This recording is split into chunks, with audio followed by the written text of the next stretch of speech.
Greetings, my fellow Americans. This is H.J. Armstrong. I have worked as a man in black and I am currently working as an independent scholar focused on public disclosure. Today, I am turning my attention to a belief which has been circulating around the internet for several years now. The idea is that President Donald J. Trump is actually the son of George S. Patton. The theory goes that Patton conceived Trump a few months prior to his death in Germany in December 1945.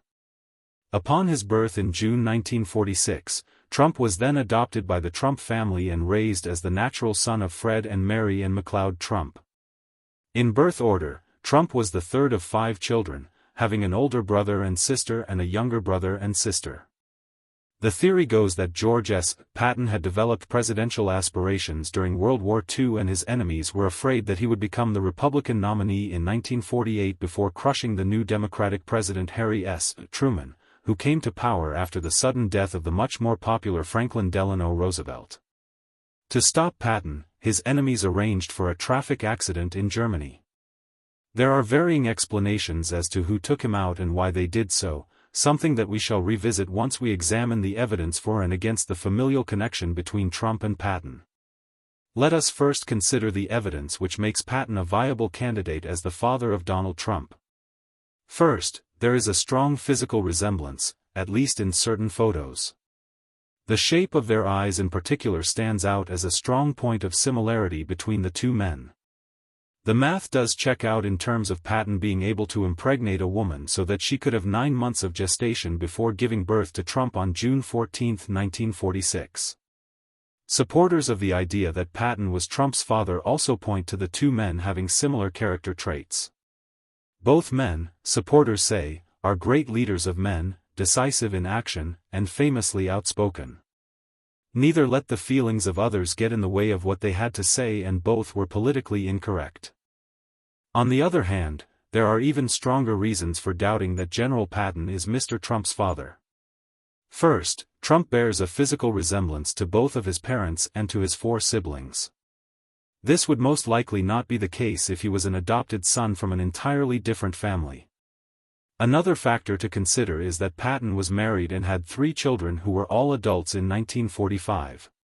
Surely, Patton's unnamed mistress would have been spooked by the death of her celebrity boyfriend and would have gone to Patton's family for protection. Why this woman would seek out the patronage of someone powerful, such as Fred Trump, is obvious, but how she would be able to reach him and convince him of her story is far less clear. Another problem is that while adopting the son of a great general might seem like an obvious move to most people today, it is not clear that it would have been the right move for Fred and Mary Ann. They already had 2 other children by this time, so they were not childless or struggling to conceive. Furthermore, if powerful people had gone out of their way to murder Patton, then why would they want to inspire the ire of proven killers? By this time, Fred and Mary Ann were wealthy and they had a lot to lose. At this time, Fred's mother Elizabeth, who was a formidable businesswoman, was still alive and vigorous at age 65, and she had not gotten to where she was by taking big risks.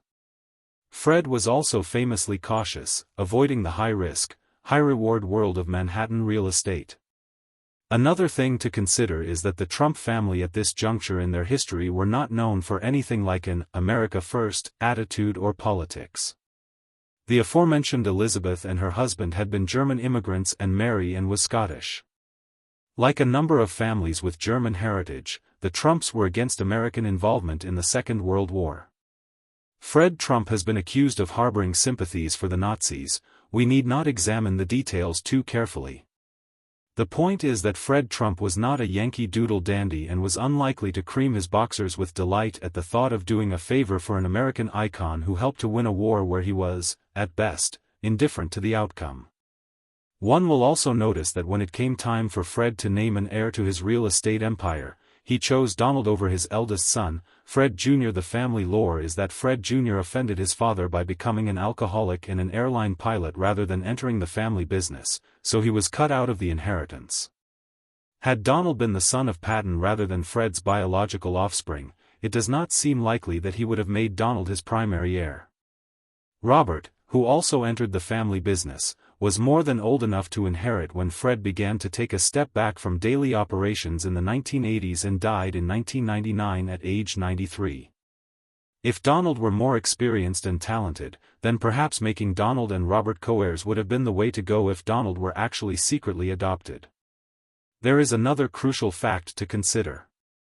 Although Patton elected to lead a heterosexual lifestyle by getting married and having 3 children, this was a part of an image he carefully crafted to make sure that he would be able to rise to the top of the United States Army. He does not appear to have had an overly strong sex drive and had few partners during his lifetime. He was a devoted hobbyist when it came to horseback riding, marksmanship, fencing, and military history, with these activities filling in the leisure hours that many other men fill with sexual side quests.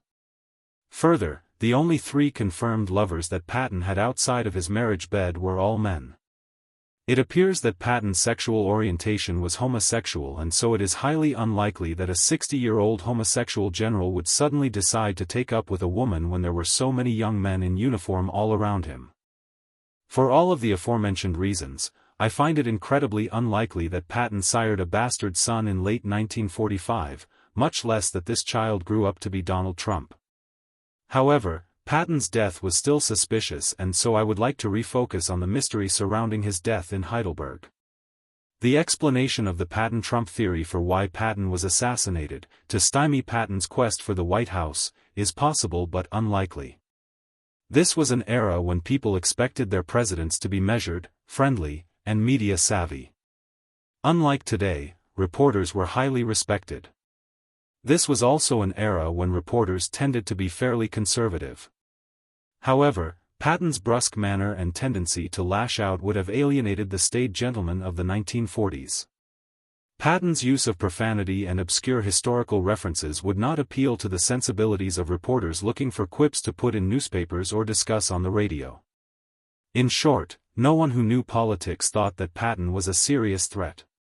From being involved in putting down the bonus army in the 1930s to slapping the soldier in Sicily to being a closeted homosexual, Patton had skeletons in his closet and would not have done well in a presidential race.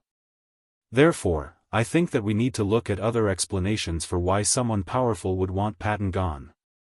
The best answer that I have encountered in the mainstream gets it half right. This theory says that the Soviets knew that Patton was fervently anti-communist and wished to push for a hard line against Stalin and the Soviet Union, so they decided to eliminate him. When I said half right, I should have clarified that it is entirely wrong and yet completely right in spirit.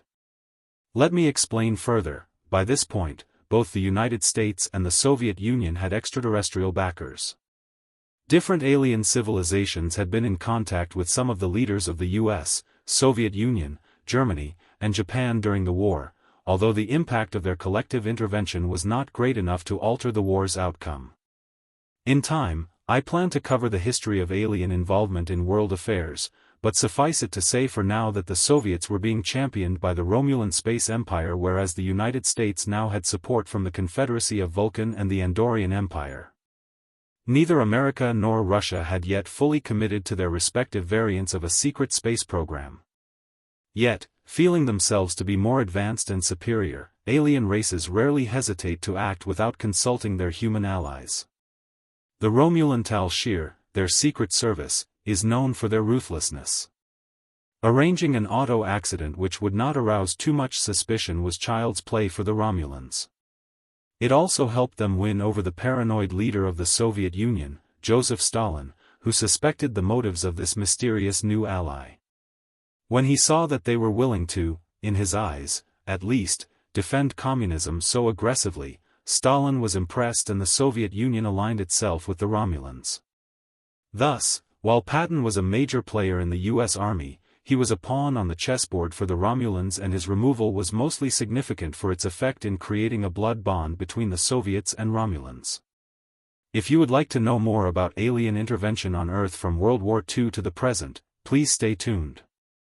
I am currently writing a book on the British equivalent of the Men in Black, Athelney, the first organization which we can reasonably describe as a secret space program. From its inception in 1942 until its final stand in 2021, Athelney did its best to make the United Kingdom relevant on the intergalactic stage.